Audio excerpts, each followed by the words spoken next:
I morally cannot accept that the recurrence rates for some of the most common vaginal infections are so high when we're calling this modern healthcare. To me, it sounds like full-blown hypocrisy. I just don't want to live in a world where people's genital area is on fire and therefore decreasing their quality of life so much that they cannot function on a day-to-day basis, go to work, and nonetheless have a relationship. Like that's really why I started the company. 3 years of chronic urinary tract infections. That's how this story starts. Denisa Kim was a chemical engineer in the corporate world, and she had every diagnostic tool the system could throw at her, and none of it explained why she kept getting sick. So she did what most people don't do. She built the test that she felt should have existed. This episode is about what happens when a founder chooses her own adventure. Anteros Bio tests both partners in a relationship and compares their microbiomes because vaginal health was never just a one-person biology. Denisa quit her job in the summer of 2025. She's a solo, bootstrapped entrepreneur, and her team works for equity. We talk fundraising, we talk pre-sale memberships, and the founder as a brand paradigm. We talk about the audience pressure that almost pulled her off her own use case and what it costs to balance mission with margin. Let's dive in. Denisa Kim is a chemical engineer turned biotech founder who built the company that didn't exist when she needed it most. After 3 years of chronic recurring urinary tract infections, Denisa discovered a critical gap in the diagnostic landscape. Every at-home microbiome test on the market tested only one person, ignoring the partner entirely. He founded Anteros Bio to change that, building the first at-home microbiome testing platform that tests both partners and compares their genital and urinary microbiomes, giving couples a connected view of their shared health. With the utility patent, a completed MVP, and growing interest from fertility clinics and sexual wellness practices, Denisa is pioneering a new category in precision sexual health and diagnostics. Denisa, welcome to the DNA of Things. Pleasure to have you. Thank you, Jeremy. I appreciate you. It's fun being here. So I gotta ask, you're a chemical engineer, not a molecular biologist. I think the bio kind of foreshadows as to how we got here. Yeah. Tell me about that journey. Tell me about that moment of the decision, and I think anything leading up to it that you deem to be relevant, and give us a lens into how we got started. Yeah, absolutely. My chronic UTI patient journey actually started in undergrad when I was pursuing my chemical engineering degree, as if going to engineering school wasn't traumatic enough.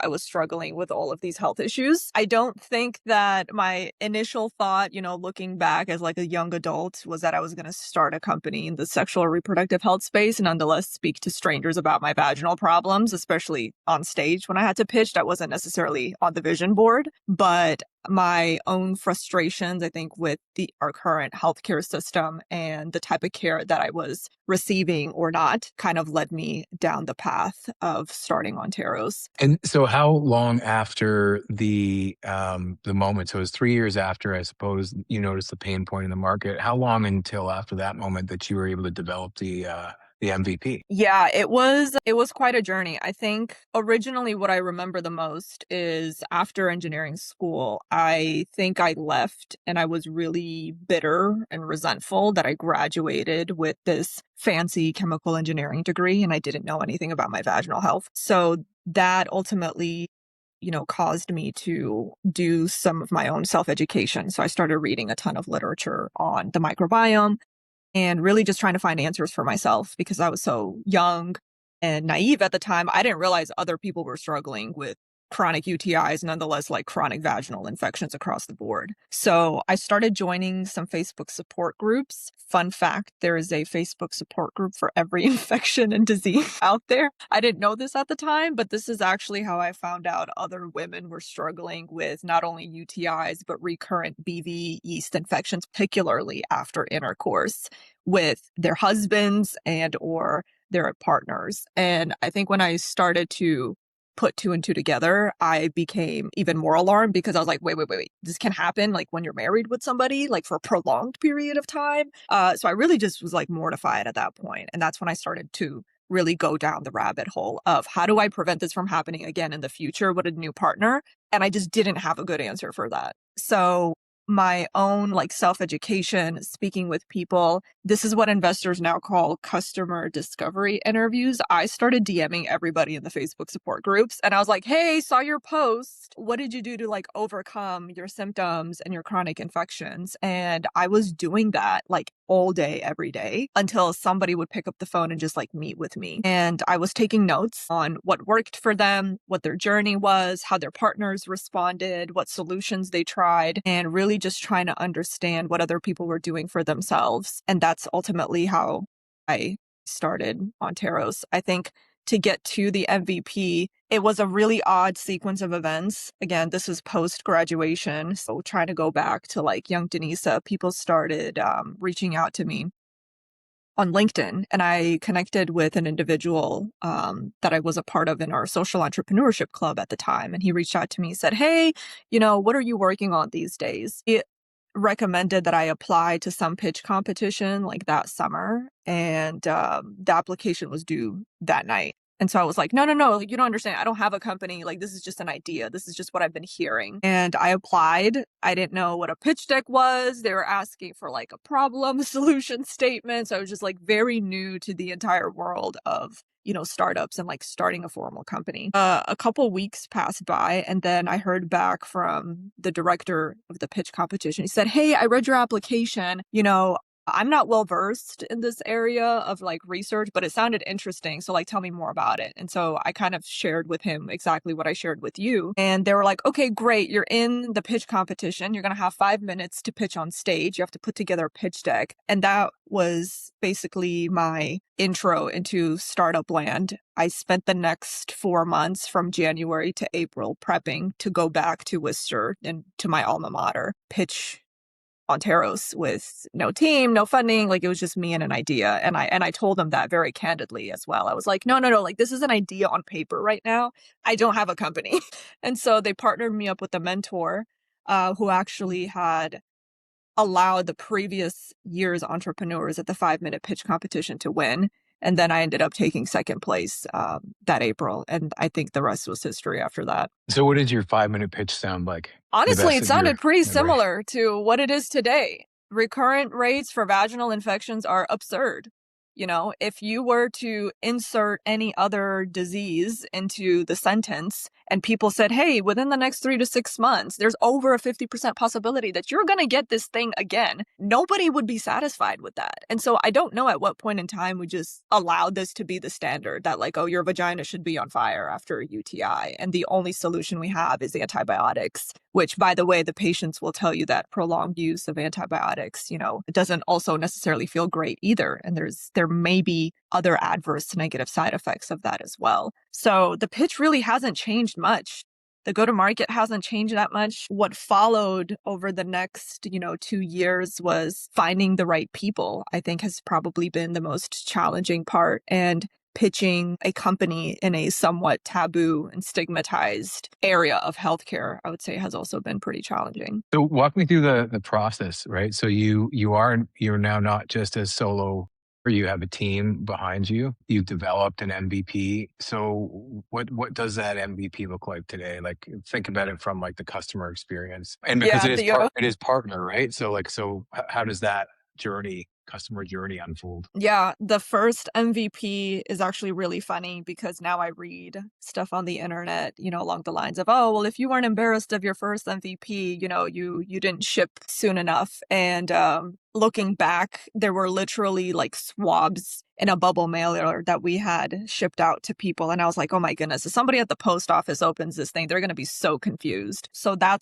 was like our initial batch, just to get people's initial feedback, get that raw data back from the lab too, and get their input. So we learned a lot about shipping because we were going direct to consumer. When you've never had to ship anything and print a shipping label, that might be a little challenging. So that's how scrappy we were in the beginning. Now, obviously, the components of the kit have all been formalized, from instructions to swabs to biohazard bags, designing the physical kit, the thing that gets shipped to you as the customer and then back to the lab. So there was a lot of thought that went into, all right, what's the most effective way to do this? And how are people going to return their samples as well in the most economical and efficient way too? Because one thing I was sensitive to is the people that we're servicing may be actively struggling with some type of symptom. So that lead time is actually important to us. And it's something that we wanted to stay sensitive to versus maybe a standard genetic test that may take 3-4+ weeks to get your results back from. So it's pretty intuitive now. You can purchase a kit on our site. It gets to your home within 2 business days. Once you drop it off or, send it back from your local post office, you'll receive your results within 7 to 10 business days in your portal. It's pretty quick, 7 to 10 days of returning into the lab. Wow. And so what kind of analysis are you doing there? Actually, just maybe before we jump into that, in terms of like the first product or the MVP that you ship. So I actually organized in collaboration with, it was at the time, the Lay Lab at Cornell and King's College London, where they had done these twin pair studies for decades. They wanted to add, and this was funded by the NIH, they wanted to add a microbiome component, gut microbiome component, and they weren't like the nice kind of Apple iPhone looking boxes that you see today. And in fact, because this was research, it really wasn't focused on the commercial, Right. let's say pleasing aesthetic. But these things were, not like the swabs and the Q-tips that you might see today. These were actually insets that you would fit and you put in the toilet seat, right? So Yeah. imagine. Yeah. Anyway, now, fast forward and, this stuff is, it's still, you've got a sample, but I think like at home testing is becoming, it's much more accepted than it had been previously. And, there's even talks of like smart homes and like, how would you automate this, through, collection through your toilets? I don't know. That's kind of into the future. But coming back to like your test and, so there's a swab, both couples send these things in. And then what is the result that they're getting? It's just like a PDF report, some kind of digital interface? Like, what does that look like? Yeah, absolutely. Once results are ready to be viewed, you can simply log back into your portal. The one main thing that we're really passionate about, because we're the only people swabbing and doing that analysis for both folks at the same time, in other words, collecting sample at the same time, is we've built in functionality within our virtual platform to allow people to consent and link their reports or their results at the same time, and also unlink them at any point in time that they choose to. So now you're not only looking at a single microbiome result, you're really asking what's the relationship between the two microbiomes and what does that tell us about compatibility, health, and function. Built in this functionality, and it was important to us because I just remembered what it was like being a patient a couple years ago. My partner would go see, his care provider, I would go to mine. There were point in times where we didn't live in the same area. We were, long distancing. And so there was no transparency really in terms of, hey, what did your results look like? How did you interpret them? It was really disconnected. I would basically have to, rely on his interpretation. He would have to rely on mine. And it was like this game of telephone of, what did you uncover and what do we do about it, right? So not being able to visibly see that or nonetheless be guided in terms of what things do we have in common versus not, and what does that mean for us, was just a really big pain point. And now we've completely demolished that and allowed people to take control over that aspect of their care. Once you review your results, again, in the more beautiful platform, you can export your sample reports as a PDF as well to take them, again, back to your partner, whether you want to do that in person or a physician. It's fascinating on so many levels. So during grad school, I was not grad school, sorry, during my postdoc, I was part of the human microbiome project that kicked off. It was like 20 years ago. And they were like sequencing all the different sites on the human body. And they were trying to get into a time and space of like, what does a healthy microbiome look like? So gut, vaginal, skin, oral. Just to kind of hear you speak, it's kind of bringing back all of those, research memories, if you will. Like, so say, for example, like people who have pets have different gut microbiomes Right. than those who don't. So yeah, but then you just think about, well, it's going to be those kids who eat dirt have different microbiomes, obviously.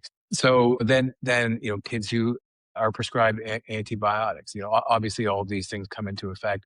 But hearing you talk about the partner dynamic is like it's so obvious but Mm, I was never thinking about it, in that way. I mean, and just for context, like the work that I was really focused on, like besides the twin study, was the how the infant gut is colonized over time, right? And so we were looking at like every single event, fantastical or otherwise, just kind of through the first 3 years. And there were, there were all these perturbations with, you change from breast milk to whole foods. right.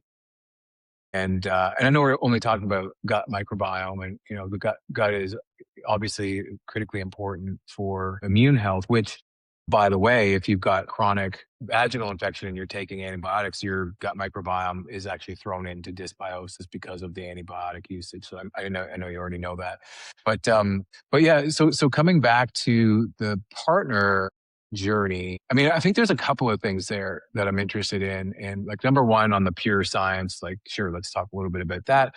But then, you've also got, the stigma of, let's just say, one partner or the other or both, they've got these like silent passengers that they didn't know about. Um, Mm, whether they're STIs or whether like a dysbiosis is, I suppose the cause or sorry, the maybe the effect of an STI, or there. I mean, there could be some other there could be some other reason. You think about I don't know, jock itch for athletes, for example, like that's not going to be good, right. but it's not necessarily a again an STI. And so like I guess the question is, as you start to enter into this, so I think the size is fascinating, but what are the kinds of customers that come into this? Yeah, 100%. We didn't really know what to expect in the beginning. Kind of think about our customer discovery interviews in two or three different phases. The first one was when I was messaging people in the Facebook groups. They're predominantly disproportionately women at the time that I was speaking to. However, to my surprise, they were spread out both in the US, the UK, and some were located in Europe. My original thought was this must be predominantly geared towards young people. Again, I was maybe 20 years old at the time when I first started to reach out to them. But I also started to realize that women in menopausal ages started to struggle with chronic infections as well. And there's a myriad of different literature that points as to why that might be more of a susceptible population. But it was interesting to get their perspective because even though the causes of the infections might have differed, I think what was most surprising to me was the emotional and mental burden on the individual. And then as a result, the relationship was the same.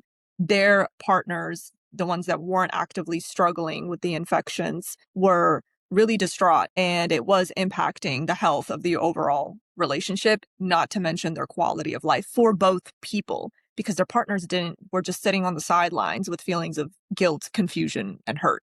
So they wanted to help their partners and support them, but they just didn't know how because they weren't really included again in this approach. So that's what I found interesting. That part didn't change depending on the age group that I spoke with. The second phase was when we shipped out our first batch of MVP kits. We did speak to some married couples that were previously in an open relationship. And the information that they shared with us was fascinating because some of them experienced more recurrence and or symptoms after their experience. And then it just kind of trickled into the monogamous relationship, even though they were no longer seeing anybody else. And this was chronic BV. It's not uncommon for people to report that they're having symptoms for years, whether it's vaginal odor, itchiness, and excessive discharge. So that part was fascinating because we did get questions in the early days of like, oh, well, are you going to include, a swab for everybody? So we did have some very interesting conversations internally about, do we let people self-select how many swabs they want to put in the kit, right? Depending on how many partners they have. But then the data and the logistics there get a little bit more complicated. So we're not ruling it out of the picture, but it was a conversation we had to have. During that time time as well, we also met individuals who identified as transgender. And so we said, okay, well, how does this work, right? If somebody has had a procedure where they have a different type of genitalia.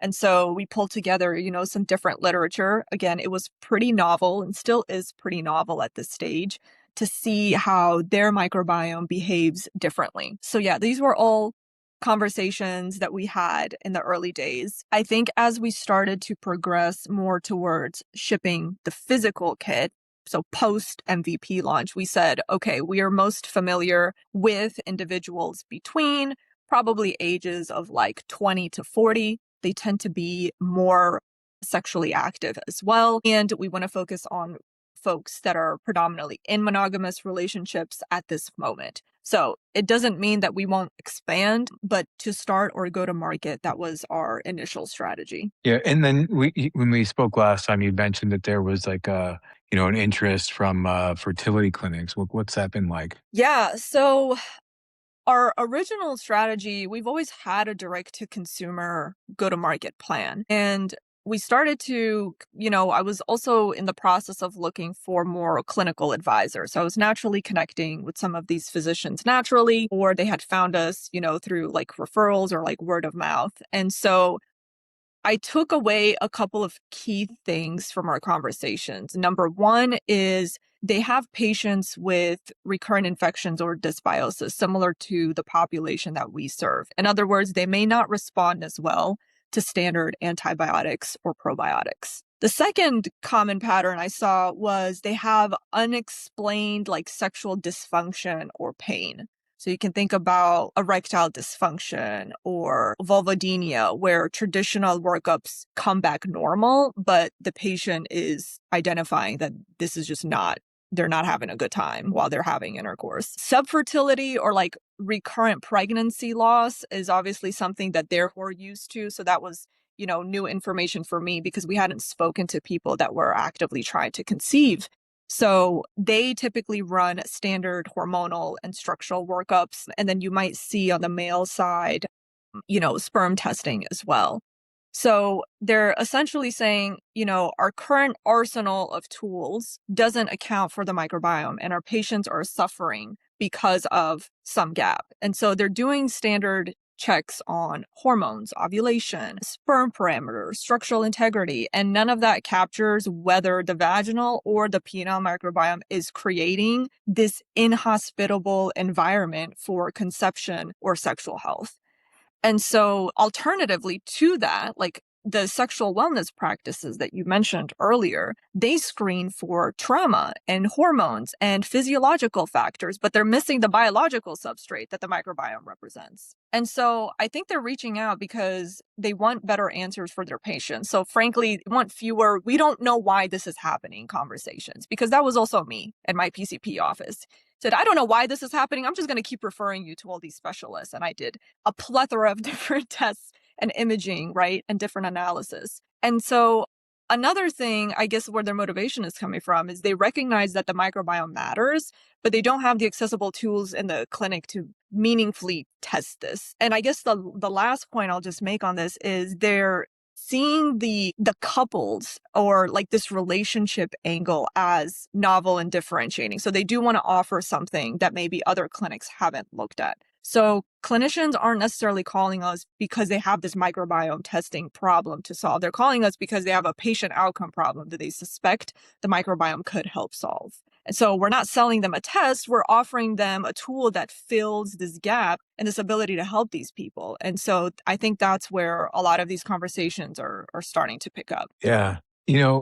So the human element to this, like we looped around like some of the tech and the customers, which is obviously coming back to that the empathy element of this. So what's it been like to start to see some of these wins for your customers, or like what kind of results are you getting where you're like, wow, that's exactly what I was trying to get to when I had this problem. Like, are you seeing any of that? Is there a full circle moment here yet for you? Yeah, I think it's been interesting because there's so many different facets of dysbiosis. And so I think what's surprising to me is people are really just looking for clarity. And if they can rule the microbiome as not being one of the problems, like they would prefer to start here and then move forward versus being, prescribed treatment immediately, whatever that may be.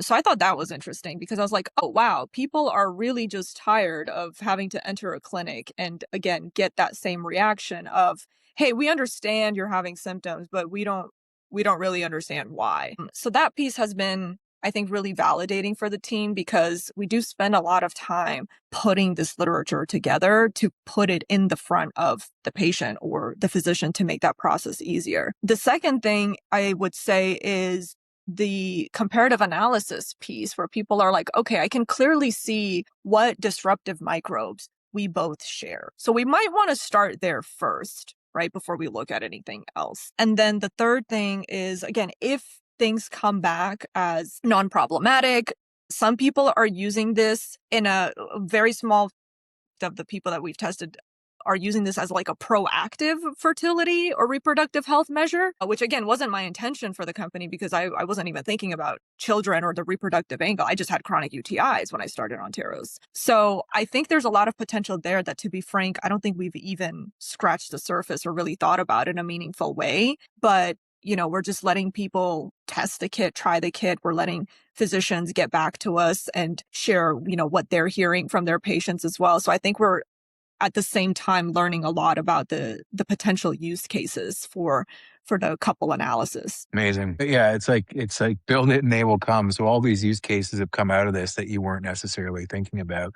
That is an interesting one Yeah. with the vaginal microbiome as it relates to pregnant women, because that's your first exposure, right, to your adaptive immune system is the mother's Yes. vaginal microbiome. It's actually really fascinating to see that the infant gut develop over time. It looks like a vaginal microbiome at first. Yes. And Yes. So go ahead. yeah, no, I was just going to say that, the single test might give you a health score, but the comparison lets us identify that coupled risk. So if one partner has a dysbiotic profile that's influencing the other's health or sexual function, that's a finding the solo test would miss entirely. Totally. Yeah. And what we're talking about now is, okay, say the couple conceives and, the to be mother has a healthful microbiome, but we know that it gets perturbed by sexual relations or intercourse. It's like, hey, now it's not just the couple, it's potentially the baby. Right. So you Yes. could actually see modifying sexual health and sexual practices, kind of preterm, because you want to, preserve that healthful microbiome. Because as we just said, it's like that's the first line of defense that the immune system, like in the absence of a fully developed immune system, that the child is going to have. And we know the repercussions of Right. having, like a C-section delivery and not having that protection, all kinds of, autoimmunity, inflammation, things like eczema and asthma as a result of the downstream effects. And so I think we just kind of uncovered another use case here, which is like, okay, cool. Well, now so we were interested in vaginal health for fertility. Now we've got the fertilization, but now we're interested in, the healthful delivery of a baby and the initial microbiome that it has as It's an all exposure. connected. Yeah. Yeah. Again, this originally started with one use case of these sexual health infections, UTIs. I wasn't even thinking about bacterial vaginosis or yeast infections. I just so happened to stumble onto them as a result of being in those groups with all those women. So my original intention, a couple years ago was, oh, let me just help this subsect of the population. Again, when you're looking at the dysbiosis in context, you don't know if it matters for that person's specific situation when you're looking at that imbalance solo. And so I think this is just like flourishing into a much bigger research project than I anticipated, but I'm excited to see where people will take it. I think when we compare the two profiles, and we say from partners, we can see if one person's dysbiosis is contributing to shared symptoms or dysfunctions. That's actionable, right? Like we can literally look at what is working well together, which again is impossible to detect from a single test. Yeah. I mean, there's so much nuance to it and so many things to to add for context. And I think that's what's interesting in this time of, artificial intelligence and this machine learning pipeline that you've developed, because now you can start to integrate that contextual layer, right? So it's not just a static test per se. Other, omics, if you will, whether that be your DNA, whether that be methylation data that people are getting now, your bloods data, your health history, and then all this in the context of your goals. And just to be, clear, like the thing that I saw with the microbiome research is it's hard to say precisely what a healthy microbiome is insofar as like the members. Well, we know what we don't want. We know we don't want Uh-huh. various pathogenicity or invasive species, pathogenic or invasive species, and we know we want some level of richness and diversity and evenness, and we're looking for keystone players that are the probiotics.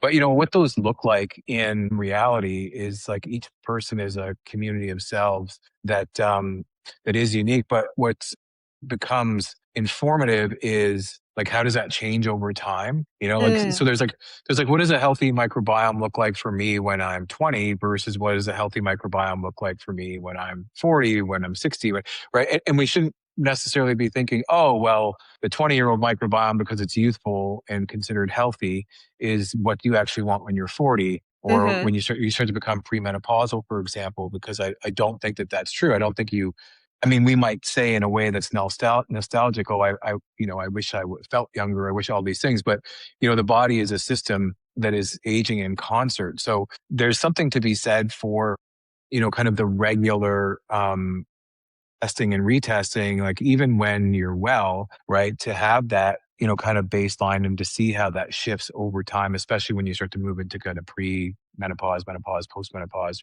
for example. And why is that useful to know? And it's hard because I can't put an exact, like besides what you're talking about, which is a very clear use case. It's like, hey, I'm in pain. I don't want to be in pain anymore. Or hey, Mhm. I'm trying to bring a life into this world. Or hey, I'm trying to provide safe passage for the life into the world. But then, you get into this place where it's, the more contextual information for women's health and men's health, can be, I suppose, further quantified by these metrics. And so the question for me is like, how would you, and maybe it's not the right question, but how are we starting to get people to proactively measure these things, right? Because now, like again, you have the ability to build your own operating system, and the more that you have insofar as a temporal analysis of yourself. Like I mean, this is what I was talking about with the infants. Like, hey, here's 3 years of context, Right. and it's like you don't know what about that is going to become relevant in for your future self. So is there a way, or do you have repeat testers, I guess is the question. And do they do that proactively? Is there a future where it's like, hey, there's so little friction with this, is like you can't help but not do it? Like how is this integrated? If it's so important, is it integrated into an everyday, behavior? It's a lot easier in the example of the infant because the mother's changing the diaper every day and it's like, hey, we're right here, like put this thing aside. Is there dispensers, that this becomes more automated? Should it be? I don't know. These are all kind of just ideas that you got me thinking about, but, feel free to Yeah. answer any and all of that kind of plethora that I just gave you. No, I think you brought up a couple key different things when I was first learning about the microbiome. One study that particularly stood out was you're speaking about the microbiome in relation to age and how it changes over time, which I think is an important factor to consider.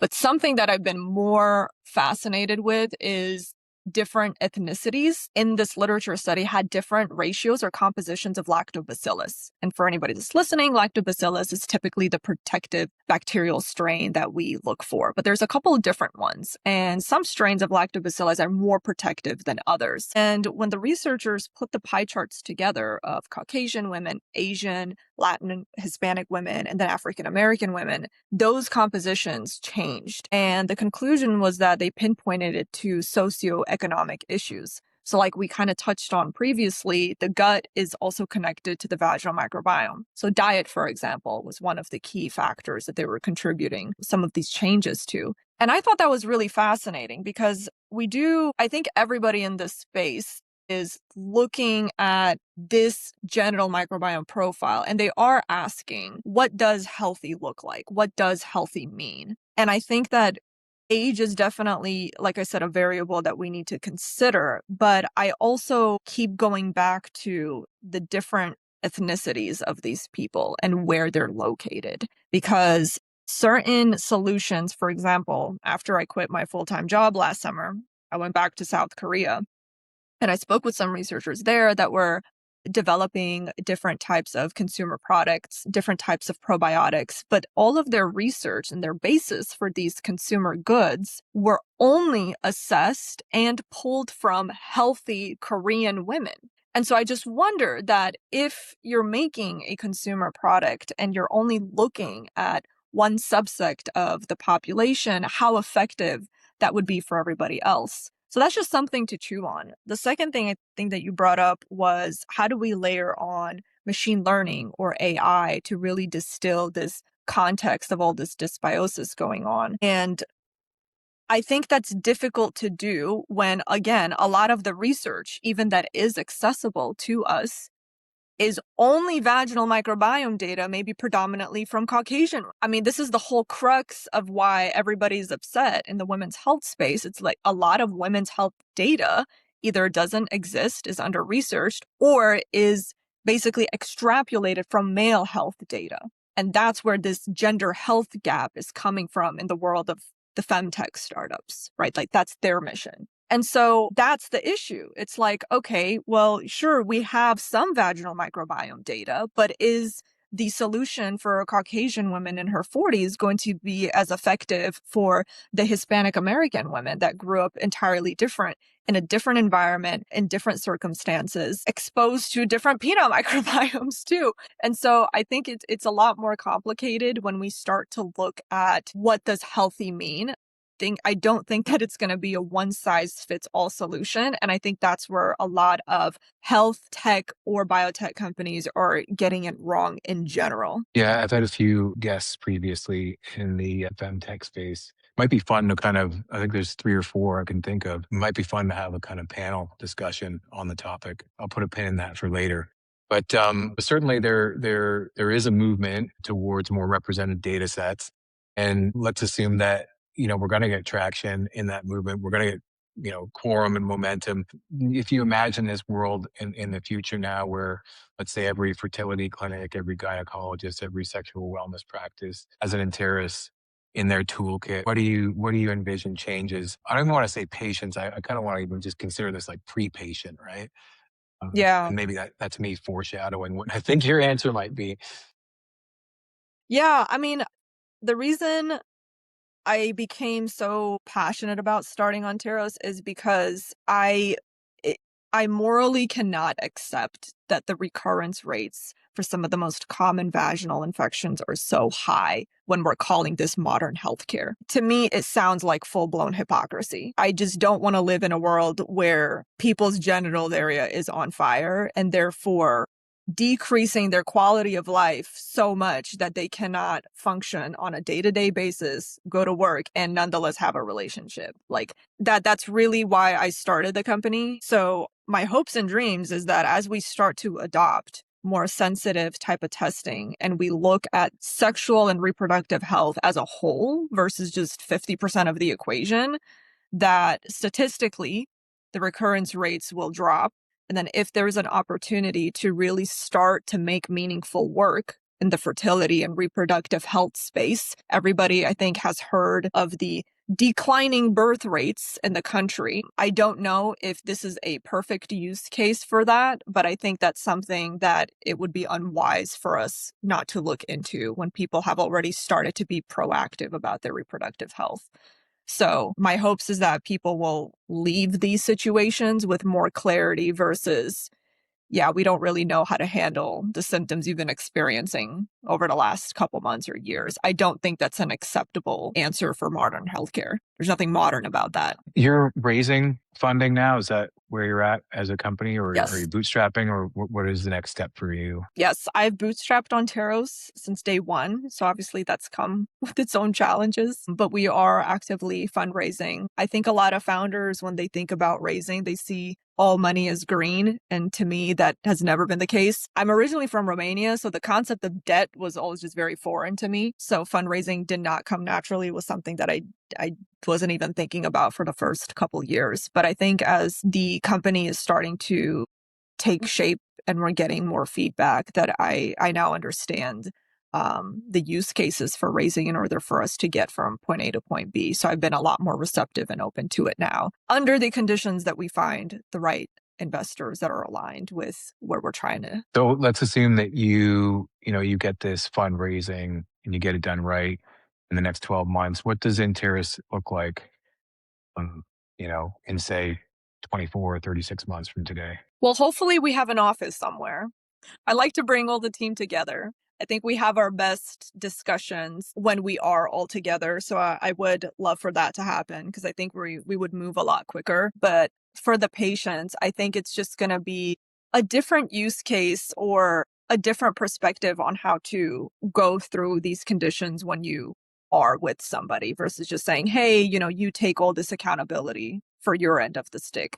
I don't think that's a good preface for relationships, period, with anything that we handle, finances, right? So I'm hoping that there is change when it comes to the quality of life for these individuals. And the second portion is just more adoption with clinicians. I've always said this from day one. I think in order for us to make meaningful change in this area, we need the researchers, the scientists, the engineers, and the doctors to come together.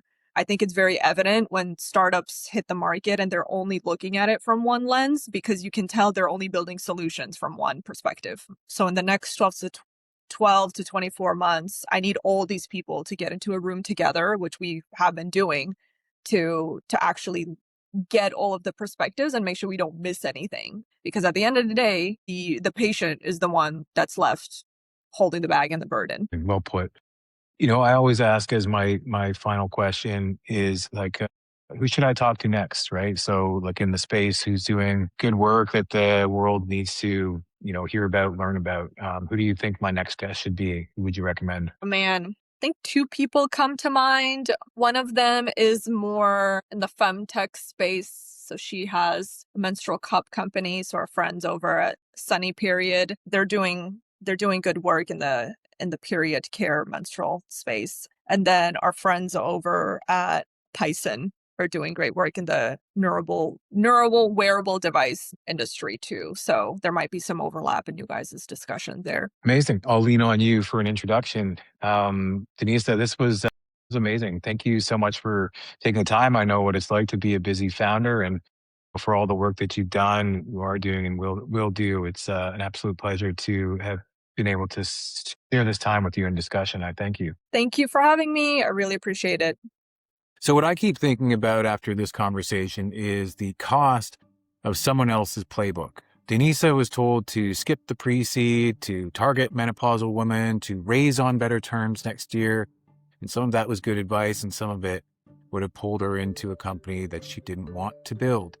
The hardest part of being a sole founder, it seems, isn't the money or the team or the testing kits. It's keeping a clear picture of the 3 to 5 to 10 years that you actually want for your customers, for your team, and for you. So if you're early in something, ask Denisa's question: who is it for? And who am I becoming by building it? Then go sell 1,000 pre-sales and the thing that you wish that you had. And presumably the capital flows from the sales. You can find Denisa at Anteros Bio. She's worth following. Until next time, thank you for joining me on the DNA of Things.